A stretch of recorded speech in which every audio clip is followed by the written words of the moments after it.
السلام عليكم ورحمة الله وبركاته. إن الحمد لله نحمده ونستعينه ونستغفره ونعوذ بالله من شرور أنفسنا ومن سيئات أعمالنا. من يهده الله فلا مضل له ومن يضلل فلا هادي له. وأشهد أن لا إله إلا الله وحده لا شريك له. وأشهد أن محمدا عبده ورسوله.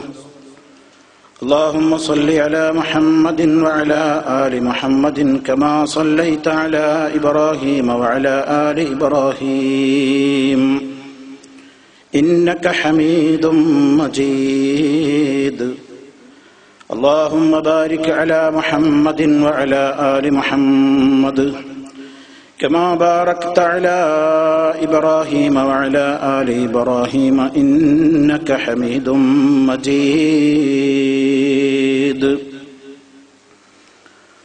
يا أيها الذين آمنوا اتقوا الله حق تقاته ولا تموتن إلا وأنتم مسلمون.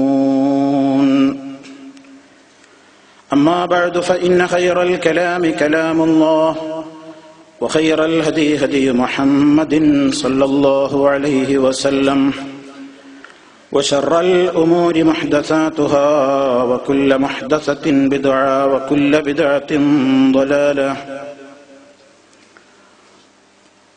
സ്നേഹമുള്ള സഹോദരന്മാരെ, സഹോദരികളെ, സത്യവിശ്വാസികളെ, ഈ ലോകത്ത് ഒരു സത്യവിശ്വാസിയുടെ ഏറ്റവും വലിയ ആഗ്രഹം മുസ്ലിമായ നിലക്ക് ജീവിച്ച് അതേ രൂപത്തിൽ തന്നെ മുസ്ലിമായിക്കൊണ്ട് ഈ ലോകത്ത് നിന്ന് വിട പറയാൻ സാധിക്കണം എന്നതാണ്. അല്ലാഹു നമ്മെ എല്ലാവരെയും ആ സൗഭാഗ്യം നൽകി അനുഗ്രഹിക്കുമാറാകട്ടെ. അവിശ്വാസികളായ ആളുകൾ, മുനാഫിഖുകളായ ആളുകൾ, അവരുടെ അന്ത്യം വളരെയേറെ ശോചനീയമായിരിക്കുമെന്നും അതിലേക്ക് എത്തിച്ചേർത്തത് അവരുടെ വിശ്വാസത്തിലെ അപാകതകളാണെന്നും അതുപോലെ തന്നെ സൽക്കർമ്മങ്ങളുടെ രംഗത്തുള്ള വീഴ്ചകളാണെന്നും കഴിഞ്ഞ നമ്മുടെ അവസരത്തിൽ സൂചിപ്പിക്കുകയുണ്ടായി. നമുക്ക് ഏറ്റവും വലിയ ആഗ്രഹം നമ്മുടെ അന്ത്യം മോശമാകാതിരിക്കണം, ശുഭകരമായ ഒരു അന്ത്യമുണ്ടാകണം, സ്വർഗത്തിൽ പ്രവേശിക്കണം, നരകത്തിൽ എത്തിപ്പെടാൻ അവസരം ഉണ്ടായിക്കൂടാ. എല്ലാവരും ഒരാളുടെ മരണത്തിന്റെ നേരത്ത് അവന്റെ ബന്ധുക്കളൊക്കെ ചുറ്റുഭാഗത്തും കൂടി നിൽക്കുന്ന സന്ദർഭത്തിൽ അവന്റെ ഉറ്റവരും ഉടയവരുമൊക്കെ അവന്റെ മരണം കണ്ട്, അല്ലെങ്കിൽ അവന്റെ മരണത്തിന്റെ നേരത്ത്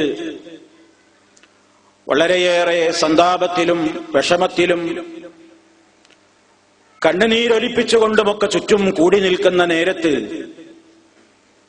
സന്തോഷത്തോടുകൂടി ആനന്ദത്തോടുകൂടി മരിക്കാൻ സത്യവിശ്വാസിക്ക് മാത്രമേ സാധിക്കുകയുള്ളൂ.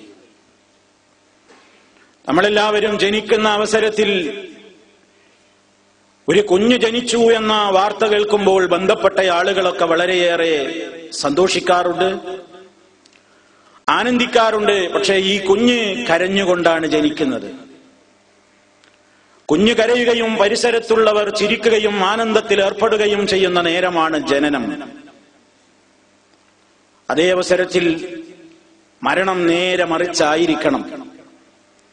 ചുറ്റുഭാഗത്തുള്ളവർ കരയുകയും ചുറ്റുഭാഗത്തുള്ളവർക്ക് വിഷമം അനുഭവിക്കുകയും ചുറ്റുഭാഗത്തുള്ളവർ സന്താപത്തിലകപ്പെടുകയും ചെയ്യുമ്പോ മരണത്തിലേക്ക് നീങ്ങുന്ന, മരിച്ചു പോകുന്ന മനുഷ്യൻ അവന് ചിരിക്കാനാവണം, അവന്റെ മനസ്സിൽ സമാധാനമുണ്ടാകണം, അവന്റെ മനസ്സിന് ശാന്തിയുണ്ടാകണം, അവന്റെ മനസ്സിന് ഏറെ സന്തോഷകരമായ രംഗങ്ങൾ കാണാൻ അവസരമുണ്ടാകണം.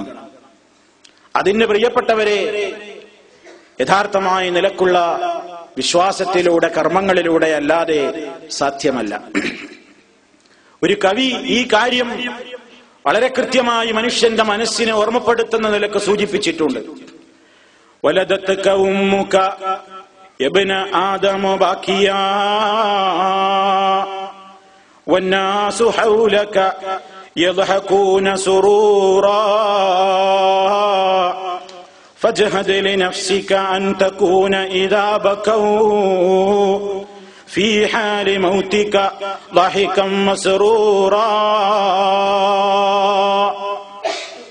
ഓ മനുഷ്യ, നിന്റെ ഉമ്മ നിന്നെ പ്രസവിച്ചപ്പോ നിന്റെ ചുറ്റുഭാഗത്തുള്ള ആളുകൾ ആ നിലക്ക് വലിയ സന്തോഷത്തിലായിരുന്നു. നീ കരയുകയുമായിരുന്നു. കരഞ്ഞുകൊണ്ടാണ് നീ ജനിച്ചത്. നിന്റെ ചുറ്റുഭാഗത്ത് കൂടി നിൽക്കുന്നവരൊക്കെയും സന്തോഷം കൊണ്ട് ചിരിച്ചവരും അതുപോലെ തന്നെ ആനന്ദത്തിലേർപ്പെട്ടവരുമാണ്. അതേ മനുഷ്യ, നീ നിന്റെ അവസാനത്തെ പറ്റി നീ ഓർക്കണം. അതുകൊണ്ട് ഫജ്ഹദ് ലിനഫ്സിക, നീ നിന്റെ ആത്മാവിന് വേണ്ടി, നീ നിന്റെ ശരീരത്തിന് വേണ്ടി നന്നായി പണിയെടുത്തോ.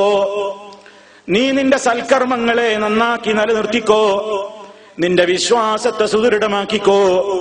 നിന്റെ ഓരോ പ്രവർത്തനങ്ങളെയും നീ മരിക്കാനുള്ള ഒരുക്കമായിട്ട്, മരണത്തിന്റെ മുമ്പേ നീ വലിയ രൂപത്തിലുള്ള പ്രത്യേകമായ നിലക്കുള്ള ത്യാഗം നീ അനുഭവിച്ചോളൂ.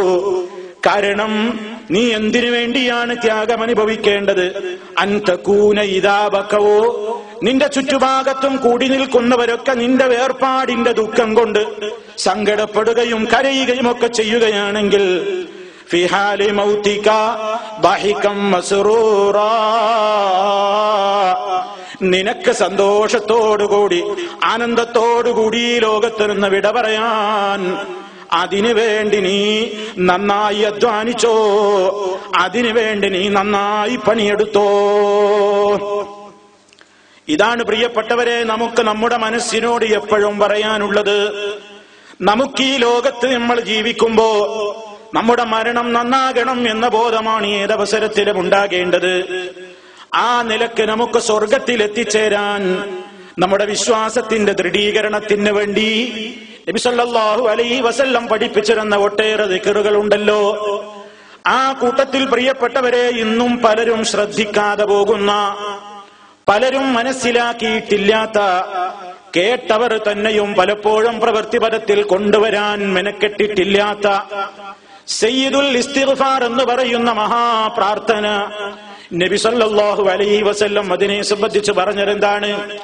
ഞാനത് സുദീർഘമായി വിശദീകരിക്കാൻ തയ്യാറാകുന്നില്ല ഇപ്പോൾ. കാരണം പല സന്ദർഭങ്ങളിലൂടെ ഈ വേദിയിൽ വെച്ചും പല സ്ഥലങ്ങളിൽ വെച്ചും എന്റെ പ്രിയപ്പെട്ട ശ്രോതാക്കളെ കേൾപ്പിച്ചതാണത്.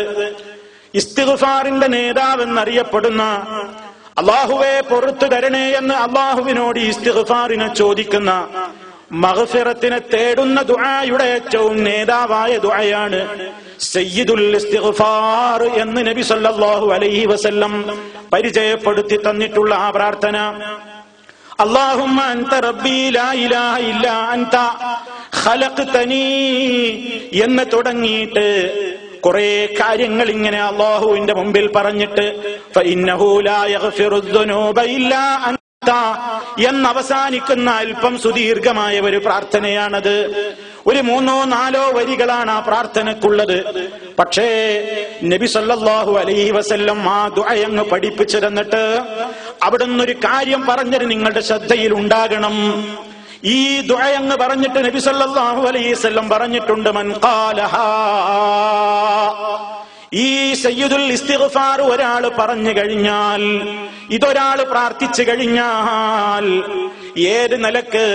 കേവലം ഒരു അധര വ്യായാമം എന്ന നിലക്കല്ല, കേവലം ചില പദങ്ങൾ ഉരുവിടുന്നു എന്ന നിലക്കല്ല, മനസ്സാന്നിധ്യത്തോടുകൂടി മൂഖിനൻ, വളരെ ദൃഢമായി അതിൽ പറഞ്ഞ കാര്യങ്ങൾ അനുസരിച്ച് ഞാൻ ജീവിക്കാൻ തയ്യാറാണെന്ന ആ ദൃഢമായ വിശ്വാസത്തോടുകൂടി ആരെങ്കിലും ഫിന്നഹാർ, പകൽ സമയത്ത് ആരെങ്കിലും അത് പറയാൻ തയ്യാറാണെങ്കിൽ, എന്നിട്ട് ആ മനുഷ്യൻ മസാ ആകുന്നതിന്റെ മുമ്പ്, വൈകുന്നേരമാകുന്നതിന്റെ മുമ്പ് അയാൾ മരണപ്പെടുകയാണെങ്കിൽ, ഫഹുവ മിൻ അഹ്ലിൽ ജന്ന, അവൻ സ്വർഗ്ഗക്കാരനാണ്, അവൻ സ്വർഗാവകാശിയാണെന്ന് ഹബീബായ റസൂലുള്ളാഹി സ്വല്ലല്ലാഹു അലൈഹി വസല്ലം പറയുന്നു. എന്നിട്ട് നബി സ്വല്ലല്ലാഹു അലൈഹി വസല്ലം പറയാണ്, ഇതൊരാൾ രാത്രിയിലാണ് പറയുന്നതെങ്കിലോ, രാത്രിയിലും പറയുമ്പോൾ മൂഖിനൻ, ദൃഢമായ വിശ്വാസത്തോടെ, അത് മനസ്സറിഞ്ഞ്